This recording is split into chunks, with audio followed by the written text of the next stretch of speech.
What's up, guys? Welcome back to the YouTube channel. Just got over here to the shop. We're at Brian's. Randy's over here. Appreciate Randy coming and helping today. We're going to be working on the race car. We got it fired up a couple days ago. Yesterday, if you saw the video, done a little spool test. I think we got our problem resolved. I think the restrictors are keeping enough oil going to the top of the motor that it's not going to have a drain back issue. Now, we only run it for like 4 minutes, I think, 3 or 4 minutes. We're going to run it a little bit longer today. I just put some coolant in it to make it so that we can actually, run it for a little while. So first, we're going to go ahead. Randy's going to jack the car up, go ahead and pull the tires off of it. We got to change the tires, put Hoosiers on the back. We got to go ahead and change the bar angles. We got to add some weight. Randy, how much weight we going to add today? 900 pounds. 900 pounds is what we had been going before the iron motor. We're going to rescale it. Ryan's got scales over there. It might not be 900 pounds today. Hopefully it won't be 900, but that's a lot. But we got to calculate also what we're going to do for springs, because anytime you add weight, you've got to really change the rate of the spring. Otherwise it just squashes the spring and the spring does nothing. And then you get no suspension work at all. So, all right, guys, comment, like, and subscribe. Don't forget, next weekend, November 26th, we're going to be at Knoxville. We're going to be racing Turbo John's Backwards Brawl. Come see us. Later, guys. What you think? It's cold? It's cold. It ain't cold as it's going to be next week. No, it's not as cold as it's going to be next week, but I just wasn't prepared for today. No, oh yeah. So everybody else, all our other buddies have gone four-wheeling, and they have lost their mind. They have lost their mind. It's the coldest weekend of the year so far for us, and they're all going primitive camping in a tent up in the mountains. They have lost their mind. So we got a bet. We're trying to decide if they're going to come back tonight or not. They may come back. Once the sun goes down, it is brutal. Yesterday when the sun went down, it got cold fast. It's nice in the sun. Yeah, it's not bad in the sun. That's right. But when you're in the shade, it was really cold in the shop this morning. And that's the reason I opened the doors to the shop to let some of the heat in. And it's actually warming up. It's about 52 degrees in here now, I think 55. So we're charging the battery up now. So we got a few things to do. I readjusted the lines on my catch can to make it a little bit easier for us. Those are little things like I talked about the other day. I can't work on little things because I'm having to work on major things. But I had to make this so that it was a little easier to get. The lines, when we moved the catch can, they didn't really fit real good. So we had to do that. So we just put coolant in it. We did put antifreeze in it, of course, because it's going to be freezing temperatures where we're going. So you have no choice. I know some people use windshield washer fluid, I think. But I don't know how good that is. But it's diluted down. It doesn't have a lot in it. It'll probably freeze probably 10 or 15 degrees, which hopefully it'll just turn into a slush and kind of do like RVs do. So I think we'll be fine. But so like I said, all we got to do now is we're going to put weight in the car, change the tires, put the Hoosiers on it, change the bar angles. We're going to get a little bit different bar angles to try out, and then we're going to scale it out real fast. They are having test and tune at Fayetteville today and tomorrow, but we're kind of batting around the idea, maybe going to test it today to make a pass, or we might just run it, go do a little hit in Mexico, just a little 60-foot hit, and just make sure everything feels okay. My valve that is coming for the transmission, ATF speed, we got that ordered up. It's going to be here today. I got a delivery notification that it was a little delayed because there was an accident, I guess, with the delivery vehicle or something. I ordered some Schaefer's oil. Randy Westmoreland, I've seen a bunch of people going to the Schaefer's oil. Randy Westmoreland with Leash Electronics, Boost Leash. He sent me a message the other day and gave me a real world experience that he had. And he's not a salesman of the Schaefer's oil. He wasn't trying to sell me on it at all. He was just telling me his experience. He threw his oil pump belt off and didn't realize it and drove it for about 20 miles and didn't hurt anything. Pulled it apart. Bearings looked perfect. Put it back together. And I was like, wow. And they do have some type of micro moly in it. And I've heard some people talking about that. But we've never run any. Something else, one of our guys that watches our channel, Dooley's Diabolical Diesel, he sent us some stuff to put in the RV, and it's from Primrose. I've never even heard of it, but he was telling me it was really good. It's got moly in it. I had put a quart of this in it as well. I'm gonna put some in the motorhome. It does mostly diesel stuff, and he's got some race car stuff. He said it works on everything. Probably similar to what's in the Schaefer's oil, and he's got some racers that use it. Go check this stuff out too. It's a pretty good oil supplement, it looks like.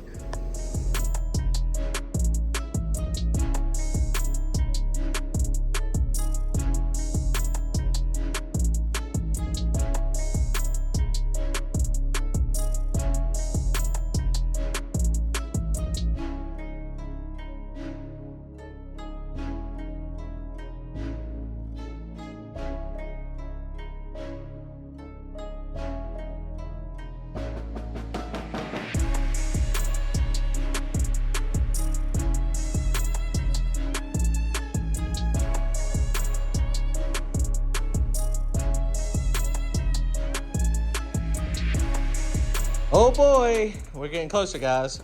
Randy, we've been working. It is now. I'm glad Randy came up to help today, because we didn't have a lot to do, but the little stuff is what takes so long to get done. So front end's on it is scaled. Ended up, it was a little bit less than 45% on the nose, but we have a ton of weight in the back of the car. So, you know, we ain't got no more weight. We want to be less than that. It's kind of, well, shoot, you can't see it when everything's so dirty. Let's see if we can see it through there. On the other side of those two bars, there is a lot more weight. Trust me, there's a bunch of weight in there. We ended up we took the 90-pound springs off the back, and we ended up going to 150s, 150-pound springs in the back. That's normally what you run on the front of the car. But ride height's looking good. Randy was just mentioning, I hadn't really thought about it. It's been a while since I've thought about it. But possibly putting a little bit more wing attack angle. I think we're at 10 or 12 degrees now. Randy said, jack it up. Jack it up, baby. That's what, you seen some of the no prep cars? Look, Randy and all those guys, Charles with the truck, he's got his bed, it's flipped straight up. Not the bed, but the camper shell.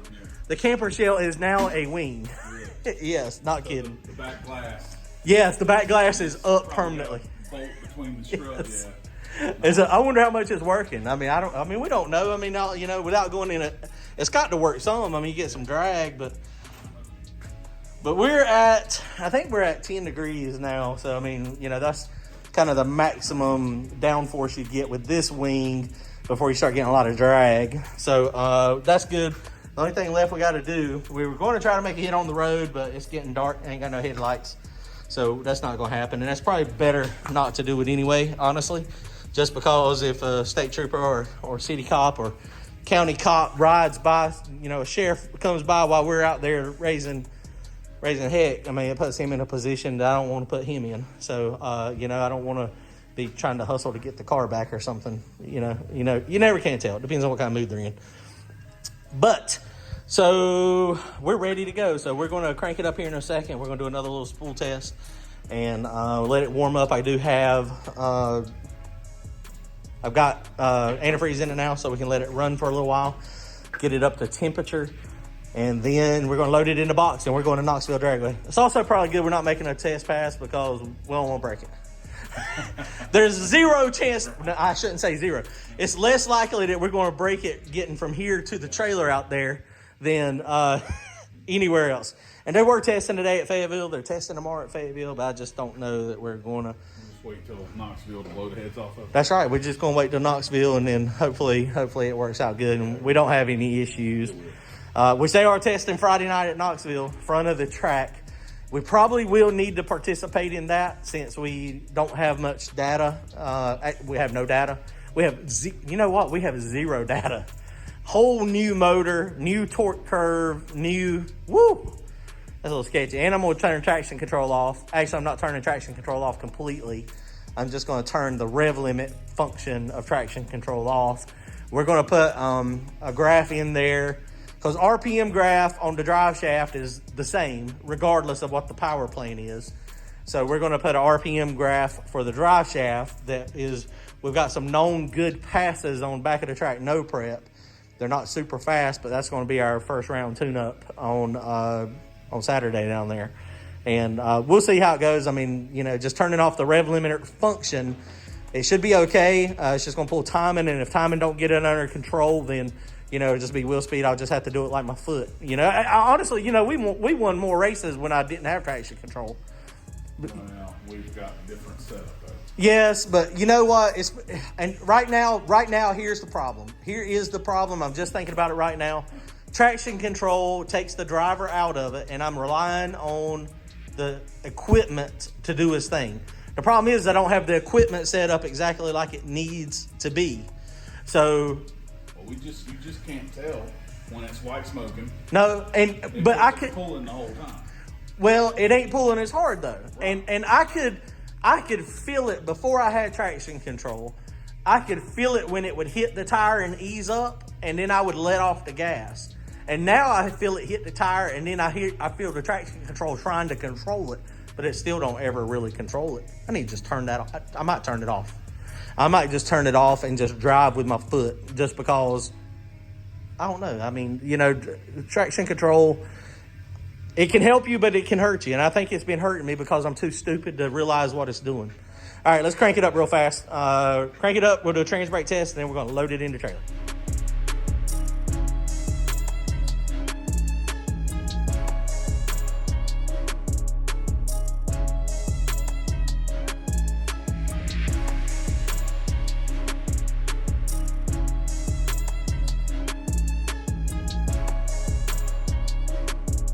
All right, guys, well, here we go. I wanted to show you guys real fast too. Kelly, look, I've got the best wife ever. I've got the best wife ever. I've got the best wife ever. I've got the best wife ever. I've got the best wife ever. My regulator came today, and so she brought it over here. So basically what I did is where the external dump was, is this line right here. So it goes over, and now it goes to the ATF speed pressure regulator. And this is where we'll actually put a sensor to monitor the actual cooler line pressure, and basically it just feeds into the pan. We still got our internal dump. So this is the one that is going to make it spool up the best. So we're going to leave that one in there. We took off the external dump, and we got just a spare solenoid.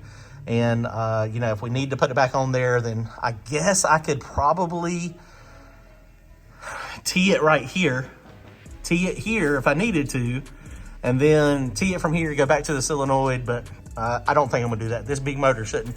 Honestly, I could probably get by without even having the dumps. But so we still got one, we got the internal one, and now we've got the pressure regulator on the cooler line. So it's regulated at like 90 PSI. So that should work like a champ. So I'll put a sensor on it at some point, but not right now. All right, guys, well, let's crank this thing up.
video, I'm at 9 minutes right now, so it probably ran for 7 or 8 minutes. Oil pressure never dropped. It got up to about 160, 170 degrees. Then I turn on the water pump and come back down a little bit. It is warming up and the idle's going up. So that's one of those things I probably have to play with a little bit. Probably reduce the idle speed just a little bit on the throttle blade up here. Maybe it was going a little bit lean right then too. So it was like 6.4 air fuel ratio, which that's actually stoic for methanol. So I don't guess that's a bad thing to be at stoic. But man, it spooled right up. That's 4,000 RPM, 2 pounds on the dome. I don't know how much boost it made. My computer had a little glitch, but hopefully about 2 pounds of boost. We'll put some timing retardant in it. We'll see what happens. Man, maybe we got this thing fixed. I hope so. We'll find out. Knoxville Dragway, November 26th. Next weekend, come see us. It's going to be an awesome time. Go to turbojohnracing.com. Grab yourself some merchandise. We'll also have stuff at the track. Still got a few of those connecting rods if you want to grab one. Check it out, guys. Appreciate y'all watching. See y'all soon. Later.